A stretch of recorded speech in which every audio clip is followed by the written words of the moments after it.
Baik, Assalamualaikum warahmatullahi wabarakatuh. Waalaikumsalam warahmatullahi wabarakatuh. Terima kasih Ibu sudah datang pagi hari ini. Saya Eka Kurnia, bagian dari HRD yang akan melakukan wawancara terkait promosi jabatan Ibu dari TI ke sekretaris perusahaan. Nah, di sini Anda cukup santai saja dan menjawab semua pertanyaan yang saya berikan.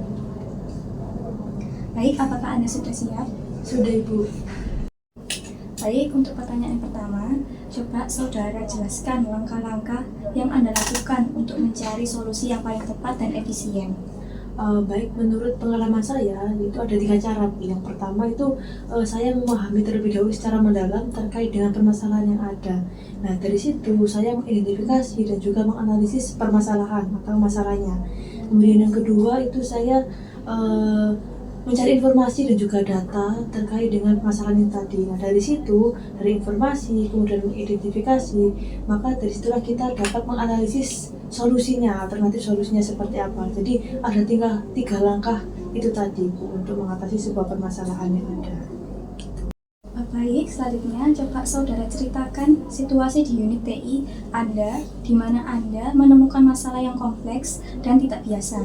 Bagaimana Anda mengumpulkan informasi untuk memahaminya?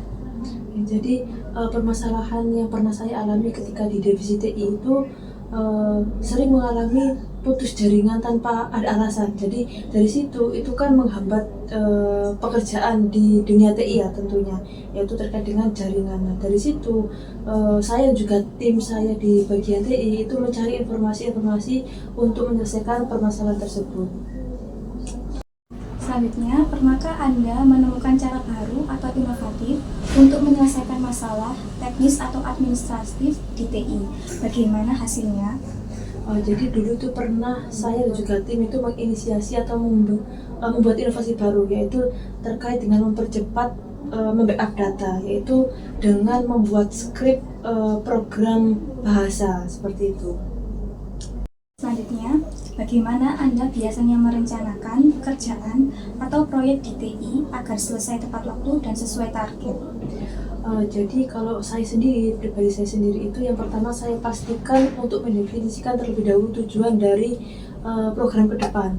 Nah, setelah dari situ akan saya preteli atau saya bagi-bagi menjadi program yang kecil-kecil gitu. Terus nanti setelah dari situ kita akan memprogramkan secara terjadwal seperti itu, Ibu. Baik, coba saudara ceritakan pengalaman saat Anda harus mengatur prioritas di antara beberapa tugas penting sekaligus. Apa hasilnya? Pengalaman saya ketika ada misalkan nih ada 2 situasi yang mengharuskan saya untuk hadir, katakanlah seperti itu. Jadi saya akan mengevaluasi terlebih dahulu dampak dari kedua kegiatan tersebut. Nah, setelah dari situ saya akan tahu prioritas mana yang akan saya lakukan atau saya prioritaskan dari kedua kegiatan tersebut seperti itu. Jadi kita mengevaluasi terlebih dahulu dampak dari kedua kegiatan tersebut. Selanjutnya, coba saudara ceritakan saat saudara harus menyesuaikan diri dengan perubahan kebijakan, sistem, atau pimpinan. Bagaimana Anda menyesuaikan diri dan tetap produktif? Nah, sepengalaman saya ketika di TI tersebut, itu saya menyesuaikan diri saya itu dengan mempelajari dengan sistem-sistem yang baru. Nah, secara intensif dan juga melalui dengan pelatihan-pelatihan dan juga saya aktif berdiskusi dengan tim dan juga dengan atasan seperti itu. Juga Ibu, saya mengajak tim saya, terutama tim TI itu untuk terbuka terhadap perubahan dan juga permasalahan yang ada ke depannya, seperti itu. Ceritakan pengalaman ketika Anda menghadapi tekanan tinggi di unit TI, misalnya saat sistem bermasalah atau tenggat mendesak. Apa yang Anda lakukan agar tetap tenang dan efektif? Jadi saya yang pertama pastinya tetap tenang dengan mengutamakan pikiran saya agar tetap jernih, kemudian selalu berpikiran positif thinking seperti itu. Nah, kemudian saya juga mengambil langkah-langkah agar tetap stabil dan juga efektif dalam memahami dan juga mengalami permasalahan tersebut. Jadi yang pertama saya segera mengidentifikasi nih sumber-sumber dari permasalahan tersebut melalui dengan koordinasi yang intensif dengan tim dan juga atasan seperti itu. Selanjutnya, coba saudara ceritakan pengalaman saudara ketika di unit TI, ketelitian Anda sangat berpengaruh terhadap keberhasilan pekerjaan, misalnya saat membuat laporan, mengelola data, atau memperbarui sistem. Dari situ saya memastikan setiap langkah migrasi yang dilakukan itu sangat teliti dan juga sangat tepat. Nah, mulai dari validasi data, kemudian pengecekan data, dan juga verifikasi data. Nah, setelah itu saya juga membuat checklist, kemudian menghindari untuk merekap dokumentasi yang ada seperti itu agar tidak tertinggal dan juga terselip dengan yang lainnya. Pertanyaan selanjutnya, apa hal yang membuat Anda tetap termotivasi bekerja, bahkan saat menghadapi tugas yang berulang atau sulit? Jadi saya itu sangat termotivasi dan juga tetap termotivasi dengan selalu mengingat tujuan akhir saya untuk bekerja. Karena dari situ itu bisa memberikan kontribusi yang lebih nyata untuk kelancaran operasional terkhusus di dunia atau di divisi TI itu sendiri, seperti itu, Bu. Nah, selain itu, Ibu, meskipun tugasnya itu selalu berulang, tetapi saya itu memandang sebagai bagian penting yang mendukung keberhasilan secara keseluruhan atau menyeluruh, seperti itu. Selanjutnya, berikan contoh saat Anda harus menjelaskan hal teknis kepada rekan kerja non-teknis. Bagaimana Anda memastikan pesan Anda dipahami dengan jelas?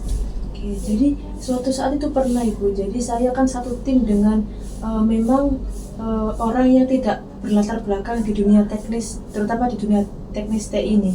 Nah, saya untuk memastikan mereka sudah paham dengan apa yang saya sampaikan, saya menggunakan bahasa yang sangat sederhana. Karena dari situ nantinya mereka bisa memastikan dengan analogi mereka yang sehari-hari, misalnya dengan membandingkan firewall dengan pagar pengamanan rumah.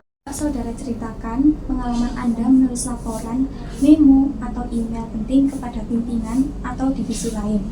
Apa yang Anda perhatikan dalam penyusunan pesannya?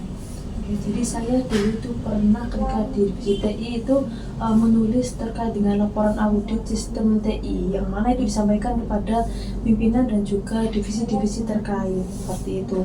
Nah, dalam penyusunan pesan ataupun memo dan juga email dan lain-lain itu saya sangat memperhatikan betul terkait dengan kejelasan, kemudian ketepatan data dan juga bahasa yang mudah difahami seperti itu. Selanjutnya, coba saudara ceritakan momen ketika Anda harus menengahi atau memahami dua pihak dengan pandangan berbeda. Bagaimana Anda menggunakan kemampuan mendengarkan untuk membantu menyatukan mereka? Jadi pastinya saya di situ bertugas untuk menengahi, yang mana saya mulai mendengarkan dari kedua belah pihak tersebut agar masing-masing dari mereka itu merasa didengar dan juga diperhatikan. Nah, dari situ saya mengajukan beberapa pertanyaan terbuka dari kedua belah pihak tersebut untuk menggali alasan mereka dan juga rasa khawatir mereka secara detail. Kemudian dari situ saya merangkum poin-poin yang utama agar kedua pihak tersebut bisa melihat perspektif satu sama lain. Nah, dari situ kita akan menemukan solusi bersama dari kedua belah pihak tersebut, gitu, Ibu. Baik, selanjutnya ceritakan pengalaman Anda mempengaruhi orang lain agar menerima ide atau solusi yang Anda usulkan. Nah, di situ saya selalu mengajak tim atau teman-teman itu berdiskusi secara terbuka, yang mana nantinya untuk mendengarkan kekhawatiran dan juga memberikan solusi dari pernyataan-pernyataan atau pertanyaan-pertanyaan yang ada. Selanjutnya, ceritakan bagaimana Anda membangun hubungan kerja yang positif dengan rekan kerja lintas divisi di Mayora. Dari situ saya pastinya selalu memastikan untuk mendengarkan kebutuhan dan juga tantangan mereka agar bisa memahami perspektif dari masing-masing divisi. Tentunya bukan hanya dari divisi TI, tapi dari divisi lain juga. Nah, saya juga ikut aktif mengajar dan juga kolaborasi lewat meeting rutin dan juga lewat diskusi informatif dengan teman-teman divisi lain, bukan hanya di divisi TI saja, gitu.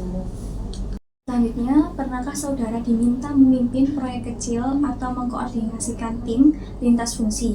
Apa yang Anda lakukan agar semua pihak bisa bekerja sama? Agar semua pihak bisa bekerja sama, saya memulai dengan menggelar pertemuan awal, yang mana di situ kita akan menyatukan satu tujuannya, kemudian ekspektasi serta peran masing-masing tim secara jelas. Dan juga di situ saya memastikan komunikasi berjalan dengan lancar dan juga efektif dari awal dari masing-masing grup koordinasi atau masing-masing tim. Nah, saya juga membuka ruang diskusi untuk mendengarkan dan juga memastikan nih apakah ada kendala ataupun tidak. Baik Ibu, terima kasih atas waktu dan juga penjelasan Ibu. Semua informasi yang Ibu sampaikan nanti akan saya pertimbangkan bersama tim. Untuk wawancara kita cukupkan sampai di sini saja.